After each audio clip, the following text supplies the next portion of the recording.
సదాశివసమారంభాం వ్యాసశంకరమధ్యమాం అస్మదాచార్యపర్యంతాం వందే గురుపరంపరాం.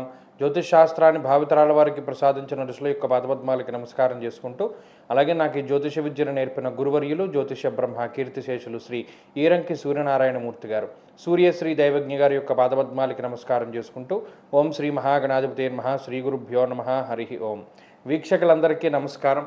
మే నెల 17వ తారీఖు లగాయితూ మే 23వ తారీఖు వరకు ఉండేటువంటి గ్రహగతుల ఆధారంగా ద్వాదశ రాశుల వారికి ఈ వారం ఏ విధమైనటువంటి శుభాశుభ ఫలితాలు కలగబోతూ ఉన్నాయో ఈ కార్యక్రమం ద్వారా తెలుసుకుందాం. అందులో భాగంగా ఈ వారంలో ఉండేటువంటి గ్రహస్థితిని గమనిద్దాం.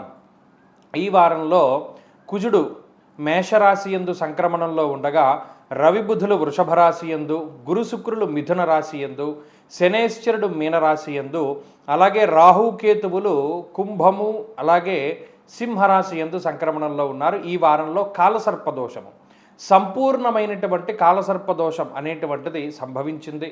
కాబట్టి ఈ వారంలో ఎవరైనా శిశువులు జన్మిస్తే వారు కాలసర్పదోషంలో జన్మించినటువంటి వారై ఉంటారు.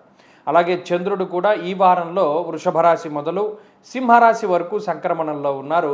ఇలా ఉండగా ద్వాదశ రాశుల వారికి ఏ విధమైనటువంటి ఫలితాలు కలగబోతున్నా తెలుసుకుందాం. అందులో భాగంగా మొదటిది మేషరాశి. మేషరాశి వారికి ఈ వారంలో ఉండేటువంటి గ్రహస్థితి సాధారణంగానే గోచరిస్తూ ఉన్నది.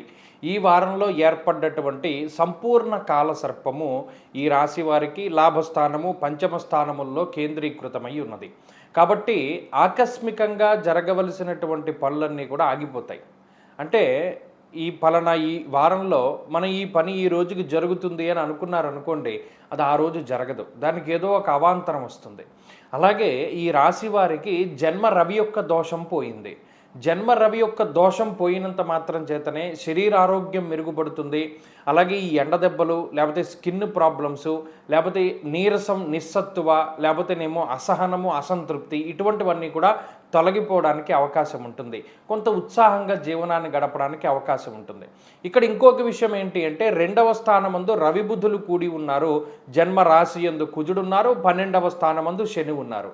ఈ అర్గళ దోషం ఏదైతే ఉన్నదో, అనగా ఈ రాశి వాళ్ళకి ఏర్పడ్డటువంటి ద్విద్వాదశ స్థానాల్లో పాపగ్రహం యొక్క సంపత్తి, నిష్ఫలం కృషి వాణిజ్య అన్నారు. అంటే ఈ వారంలో ఏ పని చేసినా దానికి వచ్చేటువంటి ప్రతిఫలం చాలా తక్కువగా ఉంటుంది. మీరు గమనించండి, ఎంతో శ్రమపడి ఏదో ఒక పని పూర్తి చేస్తారు, దానికి రావాల్సినటువంటి అప్లాజ్ కానీ దానికి రావాల్సినటువంటి ఇది కానీ పరిపూర్ణంగా మీకు లభించదు. కాబట్టి ఈ వారంలో అంతా కూడా హార్డ్ వర్క్ చేయకుండా స్మార్ట్ వర్క్ చేస్తూ ఉండండి. ఎలా చేయాలంటే, ఎంత కష్టపడ్డా ప్రతిఫలం చాలా తక్కువగా వస్తుంది అని తెలిసినప్పుడు తక్కువ కష్టపడితే ఆ వచ్చేటువంటి ప్రతిఫలం మీ కష్టానికి సరిపోతుంది. కాబట్టి స్మార్ట్గానే వర్క్ చేయడానికి ప్రయత్నం చేయాలి. అలాగే ఈ వారంలో కొంత ఖర్చులు కనబడుతూ ఉన్నాయి, అనవసరమైనటువంటి ఖర్చులు ఎక్కువగా ఉండబోతూ ఉన్నాయి.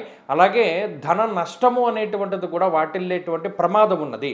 కాబట్టి కొంచెం జాగ్రత్తగా ముందుకు వెళ్ళాలి. స్పెక్యులేషను, బెట్టింగు, జోదము ఇటువంటి వాటి జోలికి మేషరాశి వారు ఎట్టి పరిస్థితుల్లోనూ కూడా వెళ్ళకూడదు. అలాగే ఈ రాశి వారికి 2వ స్థానమందు బుధుడు కొన్ని సందర్భాల్లో నోరుంటే తల కాస్తుంది అన్నట్టు మీ మాటే మిమ్మల్ని కాపాడుతూ ఉంటుంది. కాబట్టి చాలా జాగ్రత్తగా మాట్లాడుతూ ఉండండి. అలాగే 3వ స్థానంలో ఉన్నటువంటి గురు శుక్రుల యొక్క స్థితిగతులు ఈ వారంలో కొన్ని సందర్భాల్లో భయపడేలా చేస్తాయి. కాబట్టి ఈ వారంలో ఈ రకమైనటువంటి వాతావరణం మేషరాశి వారికి ఉంటుంది. ఈ గ్రహస్థితి నుండి కొద్దిగా మిమ్మల్ని మీరు మెరుగుపరుచుకోవడానికై ఏం చేయాలి అంటే, ఇక్కడ లాభస్థానంలో రాహు అనుకూలిస్తూ ఉన్నారు కాబట్టి ఎక్కువగా సుబ్రహ్మణ్యారాధన చేస్తూ ఉండడం చెప్పదగినటువంటి సూచన. ఈ వారంలో కలిసి వచ్చేటువంటి రోజు ఆదివారంగా చెప్పవచ్చును. అదృష్ట సంఖ్య 2, అదృష్ట వర్ణము ఎరుపు. తదుపరి వృషభ రాశి.